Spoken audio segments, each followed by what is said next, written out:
सार्थक होटल के अंदर बैठा हुआ था और वो ध्यान लगाकर अपनी ताकत को बढ़ाने की कोशिश कर रहा था। ध्यान लगाकर अपनी ताकत को बढ़ाने में बहुत ज़्यादा वक्त लगता है। कभी कभी तो पहले स्तर से दूसरे स्तर पर पहुंचने में भी कई महीनों का वक्त लग जाता है। सार्थक के पूरे शरीर पर पट्टियां बंधी हुई थीं और वो बहुत ज़्यादा कमजोरी भी महसूस कर रहा था। तभी सार्थक से मिलने के लिए अंगद और तान्या आए, जिन्हें देखते ही सार्थक ने उनके ऊपर चिल्लाते हुए कहा, यहां से चले जाओ, मैं अभी ध्यान में बैठा हुआ हूं। सार्थक की बात सुनकर वे दोनों वहां से चले जाते हैं, जहां सार्थक दोबारा से ध्यान में बैठ जाता है। भले ही सार्थक ध्यान में बैठा हुआ था, पर वो वातावरण से एनर्जी को नहीं खींच पा रहा था। इस वक्त सार्थक वर्मा परिवार को लेकर बहुत ज्यादा चिंता में था। सार्थक ने अपने आप से कहा, मुझे लगा था मैं बहुत ज्यादा ताकतवर हूं, पर मैं उस लड़के को भी नहीं हरा पाया। आज तो मेरी किस्मत अच्छी थी जो मैंने उसे मौका देखकर मार दिया। मुझे कुछ भी करके अपने आप को ताकतवर बनाना होगा। इतना सोचने के बाद सार्थक को अपने आप पर गुस्सा आने लगता है। इस वक्त मैं जिस शरीर में हूं, ये शरीर मेरी मार्शल आर्ट को नहीं संभाल पाएगा। ये शरीर कचरा है। मैं अपनी फिलहाल की ताकत के साथ वर्मा परिवार तो क्या, अपनी भी रक्षा नहीं कर पाऊंगा। मैंने वर्मा परिवार को कुमार परिवार और अग्रवाल परिवार से बचाने के चक्कर में दो बड़े परिवार के साथ दुश्मनी मोल ली है। मुझे अपने वर्मा परिवार को डार्क फील्ड और कपूर परिवार दोनों से बचाना है। मुझे कुछ भी करके अपने आप को ताकतवर बनाना होगा, चाहे उसके लिए मुझे अपनी ईविल सोल का ही क्यों ना इस्तेमाल करना पड़े। इतना सोचने के बाद सार्थक अपनी आंख मिचकर बैठ जाता है और अपनी ईविल सोल से जुड़ने की कोशिश करता है।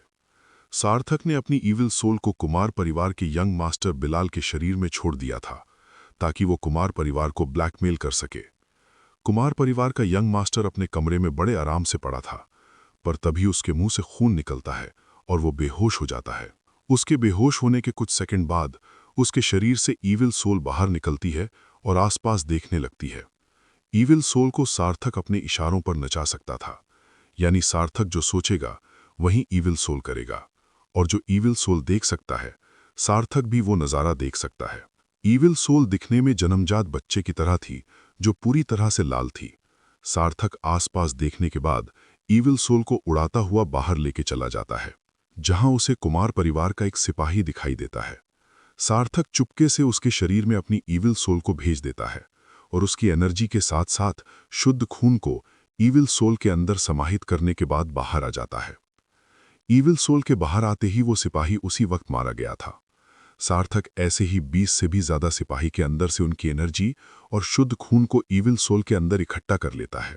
सार्थक के लिए यह सब करना बहुत ज्यादा आसान था, क्योंकि ईविल सोल की हाइट 2 फुट से भी बहुत ज्यादा कम थी और वो आसानी से किसी भी सिपाही के अंदर अपनी ईविल सोल को भेज सकता था।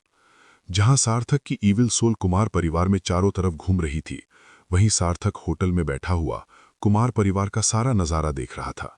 अब सार्थक को कोई अकेला सिपाही नहीं दिखाई दे रहा था, जिसके अंदर वो अपनी ईविल सोल भेजकर उसे मार सके। सार्थक बोला, आज मैंने 20 से भी ज्यादा सिपाहियों को मारकर उनके अंदर से एनर्जी और शुद्ध खून इकट्ठा कर लिया है। इस एनर्जी और खून से मैं अपने घाव को बहुत जल्दी भर सकता हूं। इतना सोचने के बाद सार्थक ईविल सोल को अपने पास बुलाने ही वाला था, तभी सार्थक को बहुत ज्यादा ताकतवर एनर्जी महसूस होती है। उस एनर्जी को महसूस करने के बाद सार्थक समझ गया था कि उस जगह के आसपास जरूर कोई ताकतवर मार्शल आर्टिस्ट है।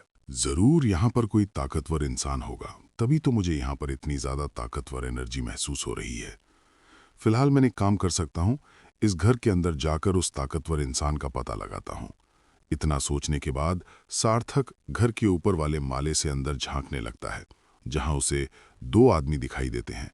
उनमें से एक आदमी काफी बूढ़ा था, पर ताकतवर मार्शल आर्टिस्ट होने के कारण उसके अंदर एनर्जी कूट कूट कर भरी थी। वहीं दूसरा इंसान ज्यादा बूढ़ा नहीं था। उस घर के अंदर कुमार परिवार का मुखिया जंगशेर आता है। जंगशेर ने उस कमरे के अंदर आते ही उस बूढ़े आदमी के सामने झुकते हुए कहा, डार्क फील्ड के श्रेष्ठ को मेरा नमस्कार।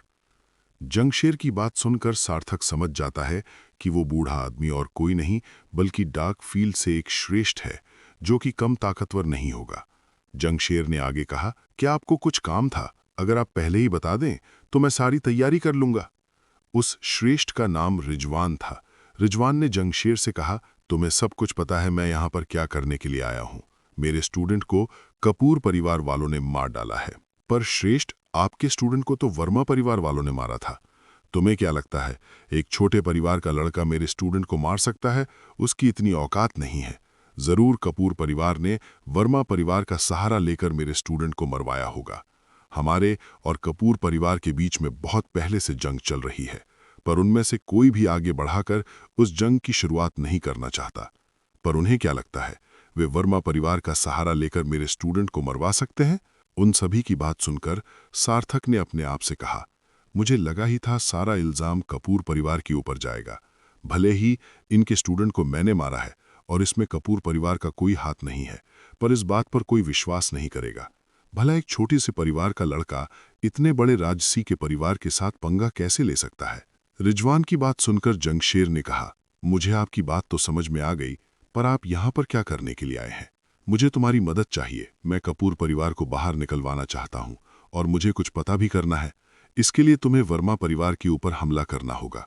मैं भी देखना चाहता हूँ क्या कपूर परिवार वाले वर्मा परिवार को बचाने के लिए बाहर आएंगे। रिजवान की बात सुनकर जंगशेर बहुत ज्यादा घबरा जाता है, क्योंकि उसे पता था कि सार्थक कितना ज्यादा ताकतवर है।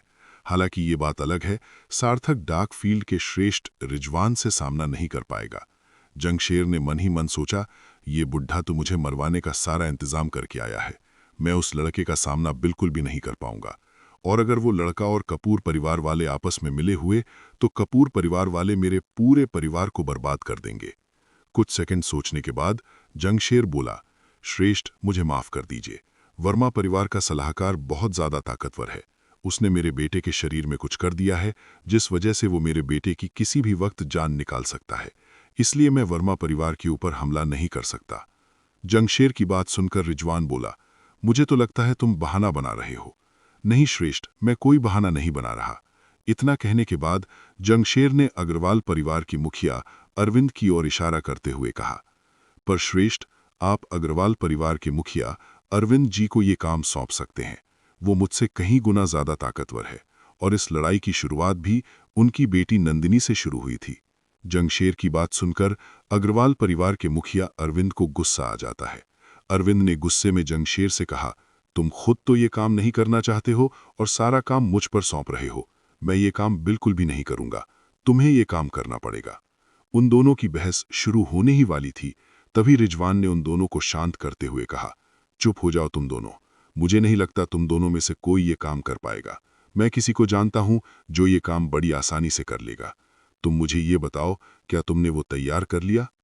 अब आगे क्या होगा? सार्थक डार्क फील्ड के श्रेष्ठ रिजवान से अपने परिवार को कैसे बचाएगा, और रिजवान किस चीज की बात कर रहा था? इस बारे में जानने के लिए पढ़ते रहिए सम्राट का पुनर्जन्म।